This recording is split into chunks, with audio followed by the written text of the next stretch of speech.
Or are they going to be the views of Bob Chapman? We're going to be with Bob in just a moment. But I want to point out that last week, Congressman Ron Paul gave a speech in opposition to sending an additional 30,000 American troops to Afghanistan, where we already have about 60,000 troops and 30 or 40,000 contractors. And because, as Congressman Paul pointed out, there are less than 100 members of Al-Qaeda there that were fighting.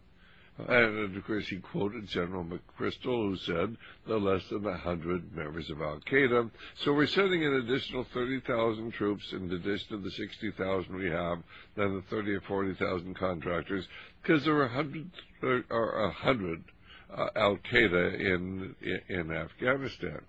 Well, it was somewhat of a surprise for me, but then on Sunday evening on 60 Minutes, Steve Kroft was interviewing President Obama in the White House, and the subject come up, and Steve Kroft said, Mr. President, some people ask why we need an additional 30,000 troops when there are less than 100 Al-Qaeda in Afghanistan. Of course, the President talked about how we have to defend America. It's his job to defend America.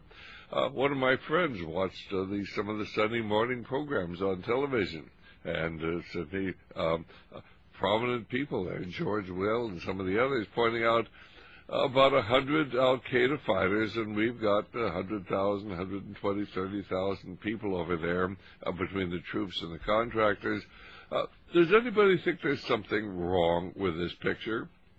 And ladies and gentlemen, let me suggest that you start asking your friends, how do you explain this? Did you ever stop to think that the war is phony? Did you ever stop to think that this is a diversion so they can bring through their socialist programs here in America? And did you ever stop and think that you honestly believe we need 90,000 troops, and then all the NATO troops, and then all the contractors over there to fight 100 Al-Qaeda? Just keep talking about that. Keep hammering away about it. If you want the documentation, we'll send you Congressman Ron Paul's speech.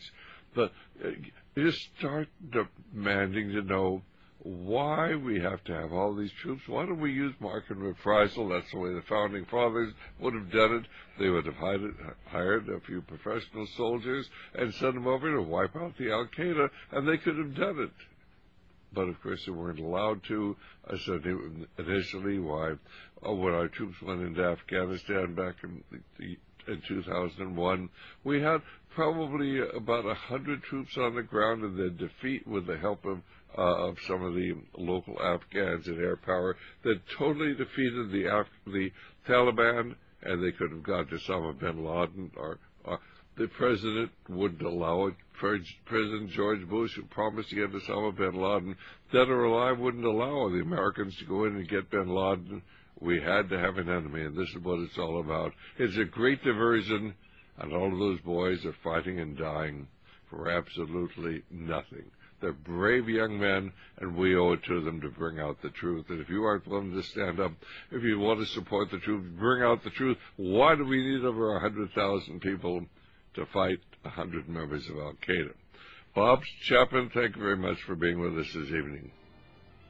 Well, thank you for having me again. And we'll be back in just a moment with our good friend, Bob Chapman. Bob, you go right ahead. Well, I think there's a great big secret that no one's being told, and that is when you shoot an Al-Qaeda, he replicates himself. Well, but one of the reasons that does that is because we're occupying the Afghanistan. I mean, certainly these are not Al-Qaeda. They don't even call themselves Al-Qaeda. We're occupying the country, and they want us to leave. And, of course, if somebody was occupying America, there would be a resistance. The resistance would stop if we just pull out of there. We're not defending America. This is a great diversion so they can bring socialism to our country. The enemy is not hiding in the caves of Afghanistan. They're working on Wall Street. They're working in New York. They're working in Washington, D.C. And they want to destroy our Constitution and establish a socialist America. No, you're absolutely right. And I think the tremendous growing of poppies for heroin has a lot to do with it as well. Afghanistan, when we went there recently in force, was not producing any heroin, and today it's producing 93% of the heroin in the world. So that kind of makes you think that something might be wrong. And we have pictures of American troops guarding those poppy fields. So I think that's a strong reason why they continue the charade that they do, in addition to the mis and disinformation that we get involved by the involvement in Afghanistan. And most people don't know it, but we have a substantial amount of troops in Pakistan as well. And for the last couple of years, a Ranger Battalion has guarded the nuclear facilities in Pakistan. And how I know that is one of our subscribers is one of those people. And so sometimes we find out things that we would never find out otherwise. And I think it's the intention of the people behind government to extend the war into Pakistan. And I think it's for the same basic reasons which you cite, a diversion. And diversion because the United States economy and the world economy as a result is under pressure financially and economically, and they want to take people. Hold that thought, Bob. We'll be right back in just a moment here. Well, this is Dr. Stan. Of course, we were just talking about why we're in Afghanistan, and how we have all these people there, to fight 100 Taliban, and one of the 100 Al-Qaeda. Bob was saying, Chris, one of the reasons is to guard the poppy fields when the wicked Taliban were in charge, why they'd done away with the heroin trade. But now that the American heroic forces are there, why the poppy fields are growing, heroin is flowing throughout the world, and the CIA, which uses the drug trade to finance a lot of their black and dishonest and secret operations, is prospering. And it's hard for American people to believe, but you need to get our information on the CIA and drugs, or it's all over the Internet, of course.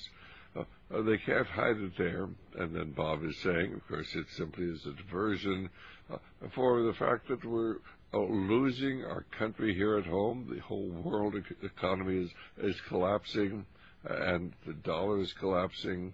And, of course, we keep our attention focused on the Middle East while we lose our country, our finances, our freedom here at home. But go right ahead, Bob. Well, I think people have to understand that since August the 15th, 1971, and when the American government decided to go off of the gold standard, it's been steady deterioration all those years. It's not all that many years ago, but that's what it's taken to destroy the finance and economics of a great republic. And unless we can turn this around quickly, soon, it'll be totally beyond redemption. And even if we were able to stop what's going on, it'd take many years to create the damage, not only for ourselves, but for everyone else as well.